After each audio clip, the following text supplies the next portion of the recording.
So let's go through the pre-final grid. So Neki Burheni and Wesley de Waal are on the front row. Sven Heijer returns, and he'll be on the inside of row 2. Alongside will be Niels Koster. Glenn van den Hoek will be joined by the legendary Thierry Del Rey on row 3. William Klooster and Mick Bertram ran out row 4 ahead of Edgar Oosting and Davide Caruso, who ran out the top 10. Gert van den Brink and Benno Ridder round out row 6 ahead of Mark Verhoeven and Mike Hendricks. And also someone familiar to DD2 fans out there, William van der Kaaij, who took the most unbelievable victory at Circuit Park Berchem this year, starts 14th and 15th respectively ahead of René Kleven and Martin Versteeg. Now, the key thing here is the start. Is there like a biting point? You know, do you because obviously with the 6-speed, I would imagine you've got a clutch that you've got to work with. You've got to really, really micromanage it. You've got to be on that fine balance of when you know that the cart wants to bolt, but you've got to be really, really aggressive with how you hold it back and then just let it fly when the lights go out. Yeah, especially with the clutch here, it's a difficult start. I believe the start is one of the most difficult things in KZ. But once you feel the cart starting to shake because you let the clutch go and the cart wants to go at the start, and just when you release the brakes and drop the clutch, then it just shoots away. But it's also, you're standing still at the start. Yeah. Everybody around you, engine roars, the nerves start to kick in, and that's really difficult. It's also an exciting thing as well, isn't it? If it goes well, then it is very exciting. But it can also be sometimes difficult, and also to find your place at the race after the start. Everybody diving into the first corner. Yeah. Yeah.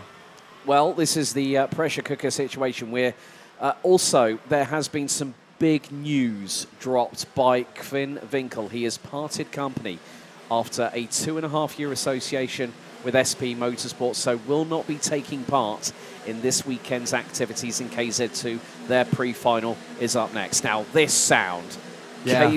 Look, Rotax is great, but you stick a KZ2 on that grid and they are revving those engines to kingdom come. Right, 10 minutes plus 2 additional laps.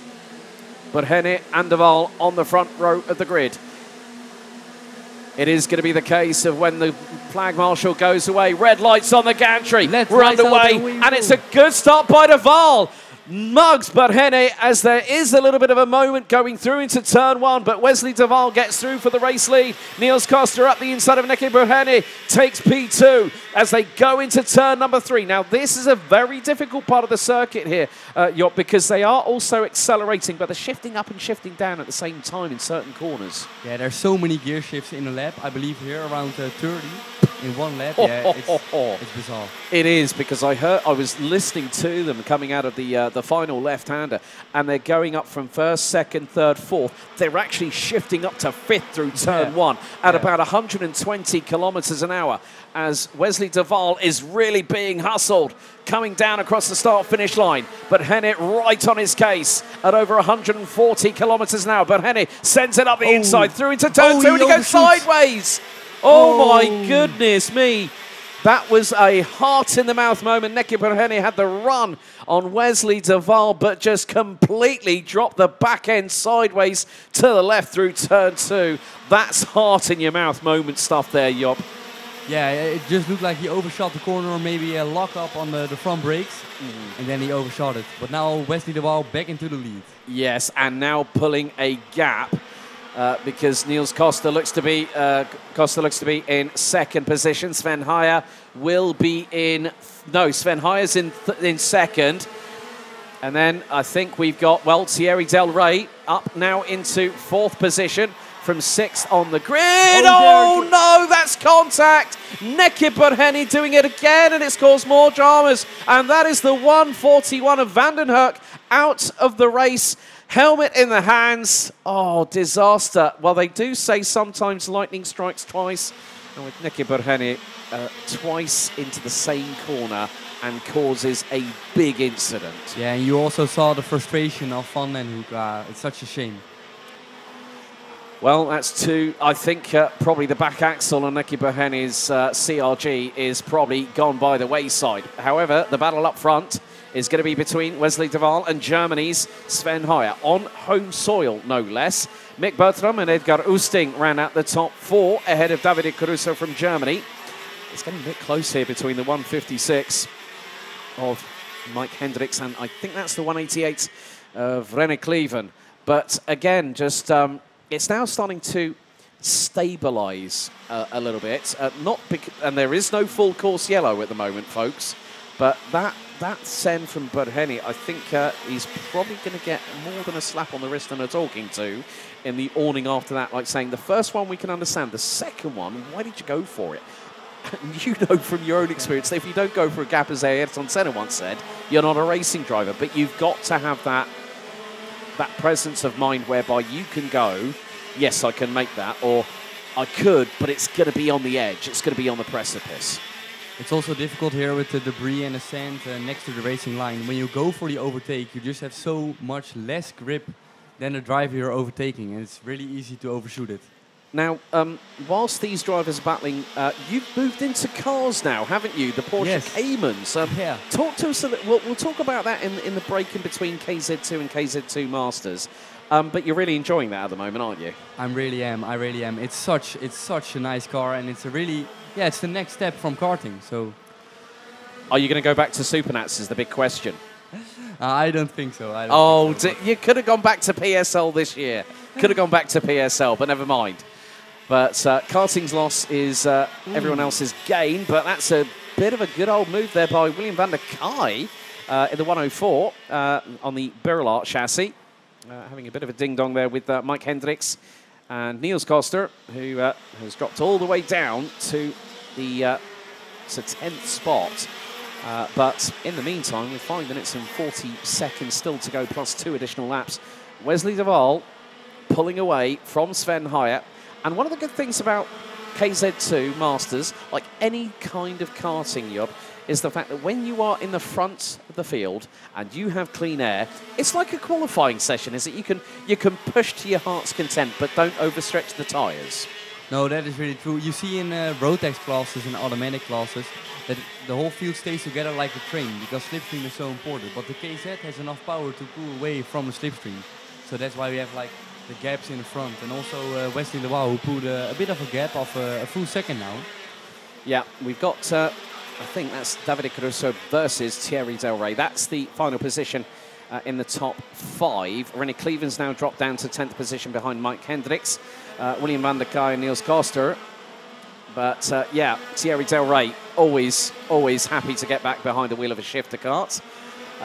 Now runs his own chassis brand and his own racing team. He's a very, very busy man. But here is the battle for P3. Mick Bertram and Edgar Oosting. Now this is in the run into turn 5. Turn 5, I've noticed quite a bit, seems to be a really, really good overtaking spot because you're carrying that momentum through 3 into 4, but it's constant change of momentum. And if you can get it wrong coming out of 4, you can open that door for the inside of that left-hander at 5. It's very deceiving here at Kerpen. Yeah, the drivers really open up the corner there to get a better exit, so they really open the door for a driver to overtake. And it just, if you go straight from 4, it's really easy to send it up the inside. So 4 minutes plus 2 additional laps. We have had no time today where 2 false starts have occurred in any one race so far. So that's one of the unusual things when I started commentating on chrono karting this year, when I found that rule out, and I thought, actually, that's quite a good way of keeping the timetable very, very fluid, so to speak, as in very matter of fact. And it's a different regulation. But however, Oosting and Bertram still battling away. Oh, Oosting trying to go to the outside in the 102 Sodi kart. He was very, very racy at De Lansard, but unfortunately in the final straight-lined the chicane towards the end and cost himself a potential victory. He was running at the sharp end, if I remember correctly. But there he goes. Oh, nice move. Edgar Oosting up the inside of Mick Bertram, who looks over his right shoulder. Just behind them, Davide Caruso and Thierry Del Rey are not engaging into battle quite yet. But one of the big things here is the fact that they're working together, even though they're rivals. They're like thinking, well, hang on, But Thierry Del Rey, I think, has just changed his mind. He might have just heard me over the speaker system and gone, no, sod what Alex Goldschmidt says, I'm going for him. But it's great that Thierry is one of these drivers that really, really embraces karting. Is a career.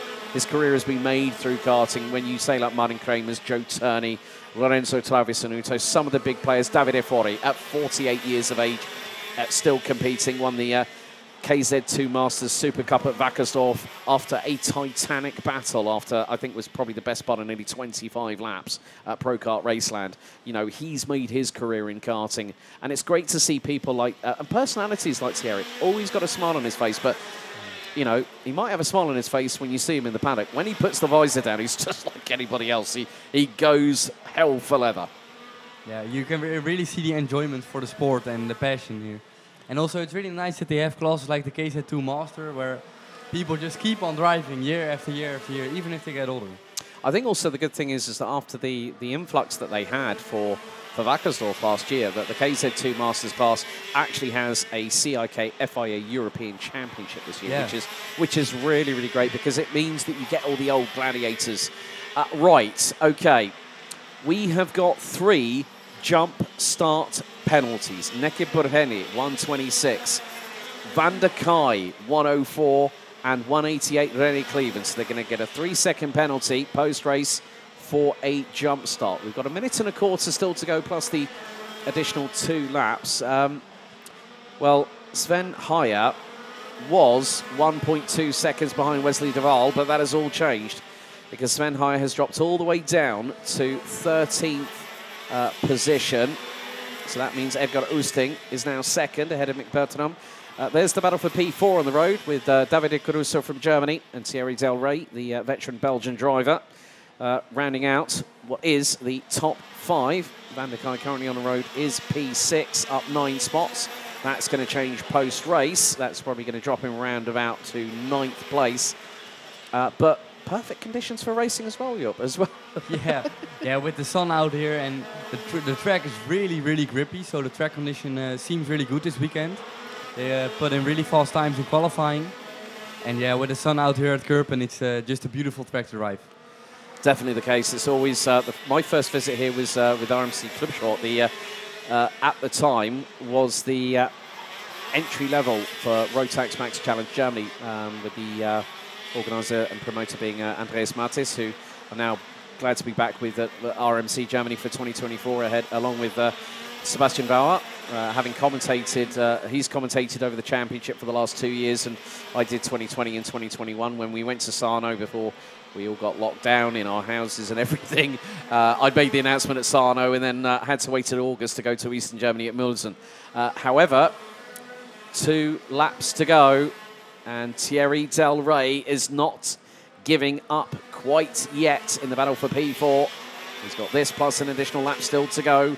Can Thierry Del Rey get back through? He's currently running in the Yami Benelux series under X30 Masters. They've now gone away from a shifter class derivative for 2024, but Del Rey is looking racy, but also they're not too far behind Mick Bertram as well, are they? No, it seems like the top 5 is pretty good at speed. So they were going really well. Mick Bertram unfortunately lost out on second to Edgar Oosting. Edgar Oosting seems to have put a bit of a gap, almost a second now. But yeah, it's getting close in the top 5. Well, we're on the final lap of this KZ2 Masters pre-final, and there it is. Thierry Del Rey does make the move at turn 2 on the 16th and final lap. So the 190 from Belgium makes his way up into P4. But Wesley Duval has got a comfortable lead. And very shortly, we'll see him come through. There he is, making his way. Well, that's Edgar Oosting in second. But out of the final corner, Wesley Duval continues his success rate here at Kerpen, taking the win after 16 laps. Edgar Oosting takes P2. Mick Bertram third ahead of Thierry Del Rey. Davide Caruso rounding out the top 5. William van der Kai does come across the line in 6th position. That will change post-race due to a jump start infraction. So 3 seconds. That is going to put him 9th. Well, actually, that is going to put him 9th, but Rennie Cleven's got one as well. Nicky Burhani, who might be in the, well, has come across the line. Sven Heyer has also come across the line. So there are your results. Wesley Duval, Edgar Oosting, Mick Bergtram round out the top 3. Thierry Del Rey doing a turn 2 last lap overtake on Davide Caruso to secure 4th, ahead of Niels Goster with Mike Hendricks. William van der Kai finishes 8th, ahead of Gert van den Brink, Mark Verhoeven, René Cleven, Martin Versteeg, Nicky Burhani and Sven Heyer round out the 14 strong. Benno Ridder, Glenn Vandenhoek and William Kluster out on laps 3, 2 and 1 respectively. Next up, KZ2 for the pre-final.